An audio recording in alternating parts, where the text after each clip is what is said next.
I'm sure you've heard of people getting stuck into one more year, moving the goalpost for their retirement. I'm sure you've heard of that. How do they get there? How's that happen?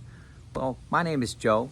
I've been retired 5.5 years now. I'm 60 years old, and I'm sharing my journey to help you on your journey, giving you insights that may encourage you to retire just a little bit earlier than you thought possible. That's what this channel's about. So for a couple of years, I actually worked as a retirement coach, and I talked to over 300 couples during that time. And interesting statistics jumped out. Huge number of people. I would say, let's say 75% of people, what they did is inside of their comprehensive software or inside of their Excel documents, what they did is slightly overestimated all their numbers, having a dramatic impact on their Monte Carlo numbers or on their nest egg probability of success. Let me give some examples.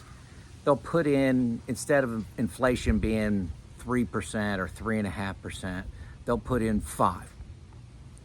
For rates of return, instead of putting in historical averages, they'll put in 6.5, maybe 7. Some people actually quote 7 as the long-term average. That's the effective return. That's net of inflation. If you look at the S&P 500, it's closer to 10. So they'll put in 7 for returns, and then they'll bump up inflation to 4.5, 5, 6%. And doing that for 1 or 2 years is not a big deal. Hurts, looks painful. It's when you project that out for the next 30 that it kills you. Also, they'll go in on their longevity and make it till 90 years old. They'll have their expenses increasing every year throughout their 70s, 80s, and 90s.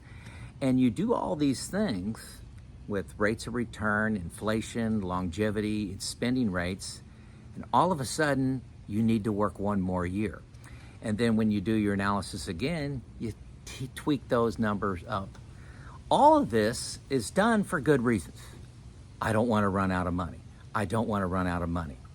But the software package I use, New Retirement, first link below, it has a great feature in it to toggle quickly from pessimistic to average to optimistic returns. So if you want that, what's the worst that can happen, bad returns, high inflation, all you do is click pessimistic and everything goes bad. And then you look at that and say, how can I make this successful if these bad things all happened? I call that stress testing. So what can I do to fix it? Maybe it's time into Social Security, maybe it's adjust your spending. When I say adjust your spending, what's that mean? Does that mean $100 a month, $500 a month, $1,000 a month? It's customized to you, okay? So I love that feature of putting in pessimistic, average, and optimistic. It's the main obstacle, main action that people take doing their retirement planning that throws them into the 1 more year. Don't let it happen to you. It's Joe out.